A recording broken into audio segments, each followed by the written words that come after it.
Good morning मित्रांनो, पुन्हा एकदा तुमचं स्वागत आहे आपल्या चॅनल मध्ये। आणि खूप साऱ्या दिवसानंतर ही व्हिडिओ शूट होते। बरेच दिवस झाले आपण YouTube वर व्हिडिओ नाही बनवली, बऱ्याच दिवसानंतरची पहिली व्हिडिओ आहे। तर आज आपण जाणार आहोत पलाटावर, शेतावर माझ्या घर बंद करून निघूयात आपण पलाटासाठी।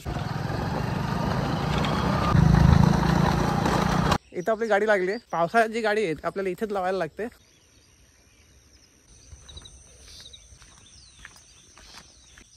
बघू शकता किती डेंजर काम आहे त्या चिखलाचं आहे बघा, खूप गवत झालाय, तुम्ही बघू शकता काय सीन आहे बघा।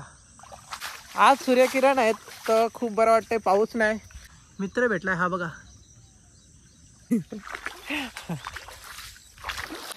किती जबरदस्त खंड आहे आमचे बघा। खांडीचा अर्थ हा होतो का दोन डोंगरांच्या मध्ये जशी पावन खिंड आहे, त्या खिंडीला खिंड म्हणजेच खांड, आम्ही खांड बोलतो, काही खिंड बोलतात। तर हा तो खंडीचा आंबा आहे बघा, किती मोठा आहे। ह्या आंब्याचं महत्त्व असं की हा खूप जुन्या काळापासून आहे, याच्या वेळची झाडं आता नाही राहिलेली, एवढा जुना आंबा आहे हा। सगळीकडे तुम्ही बघू शकता, जंगल एवढं जाड नाही आहे आमचं, पण तरी पण हा आंबा टिकलेला आहे। याला आंबे खूप येतात, दरवर्षी येतात, खूप सारी लोक घेऊन जातात हे आंब्याचे आंबं। आणि सगळ्यात प्रामुख्याची गोष्ट ही की आमच्या पलाटावरची जी माणसं आहेत जी बाजारला जातात आपल्या कुडूसला, तर कुडूस मार्गे, गुंज मार्गे, या मार्गे येतात, तर विश्रांतीसाठी उन्हाळ्यात इथे थांबतात।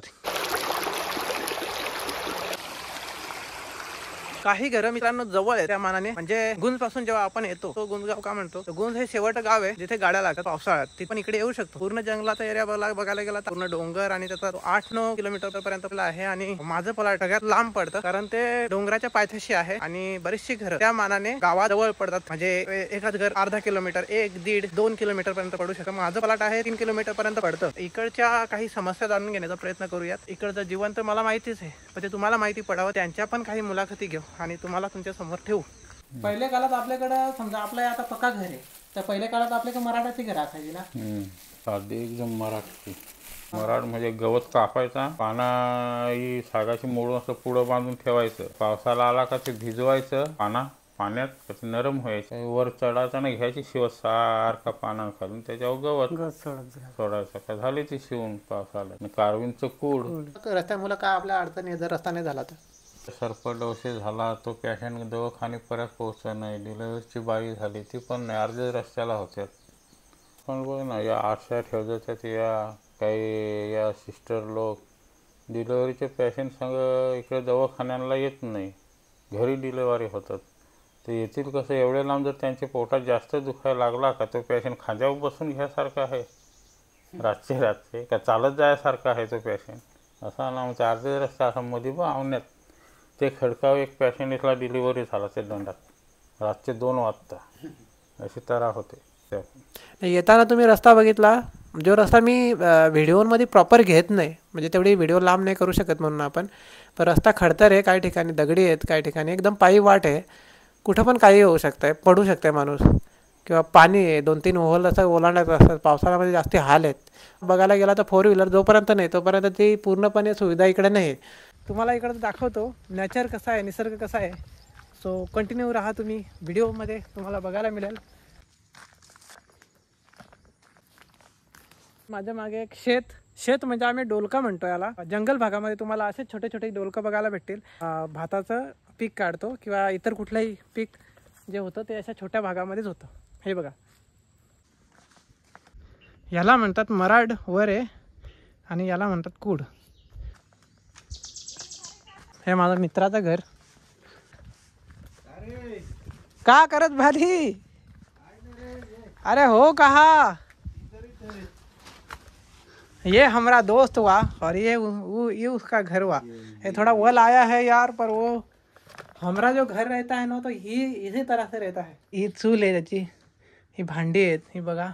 आमचा तुम्हाला खरं सांगू तर माझा लहानपण सेम याच घरात गेलाय, म्हणजे तुम्ही बघता ना हे कूड या छप्पर ज्या तुम्ही बघता, तर याचा कवला तरी आहेत, तर मराठाचं घर तुम्हाला मगाशी दाखवला ना ते टाईपचा, हे कूड या सेम या माझा बालपण आहे। तर मला माहिती आहे परिस्थिती, मला इथंच आनंद जाण भेटतो, माझा एकदम जिगरी यार दोस्त मेरा मिल गया आज, देखो लग्न झाल्यानंतर काय फिरायला नाही भेटत, काय नाही. कुठं गेला होता, काय करत होता, घरी आल्यावर सगळी काशीच घालतो ते शाप. लग्न जास्तीत जास्त लवकर करू पण नका. याच्या अगोदरचा आपला जीवन कसा जाता सांग, म्हणजे लगीन नव्हतं झालेलं तेव्हा कसा आता जेवण म्हणजे आपलं मस्त जातं हो. कुठं चांगला फिरायला पण भेटतंय, कुठं पण राहा ना. ते महिनाभर पण राहिला तरी पण घरचे फक्त तिकडून फोन करून सांगायचा, बाबा इकडे इकडे आहे मी, जमणार नाही, मित्राच्या घरी थांबलो, येईन मी एवढ्या एवढ्या दिवसात. चालतंय. पण आता फोन करून सुद्धा पण सोडलं नाही, ये म्हणजे ये घरी. आम्ही तर पहिल्यांदा बकऱ्यांचं गवारी होतो, ढोरांचं बकऱ्यांचं गवारी होतो. आम्ही उसाटलो, आम्ही सगळेच उसाटलो, पण शिकलो पण. पण आता शेवटी आहे ते आहेच. आता यो मित्र कामाला आहे चांगले, मी तर घरीच आहे. लग्न केलाय तिथून घरीच आहे. मी म्हणजे फार फार म्हणजे बारीक होतो तेव्हा म्हणजे कोरडा भात, चटणी पण आम्हाला बघायला भेटत कधी कधी, मसाला पण नव्हता, तर कोरडा भात खायचो आम्ही. आम्ही एकच ताटामध्ये जेवायचो दोघं पण. म्हणजे भारी वाटतं ना एकदम. एक नंबर वाटतंय इकडे. मला तर गावात गेलो ना, मी कधी गावात पाहुण्या पण जात नाही आता. फक्त उन्हाळ्यात जातो भटीवर, तेवढाच तो. नाही तर मला गावात करमतच नाही ना. जास्तीत जास्त एक वस्ती राहिलो तर राहिलो. इकडची सवय पहिले तर मस्त वाटते. गावामध्ये करमतच नाही. गाड्यांचा आवाज घेऊन ना झोप पण लागत नाही.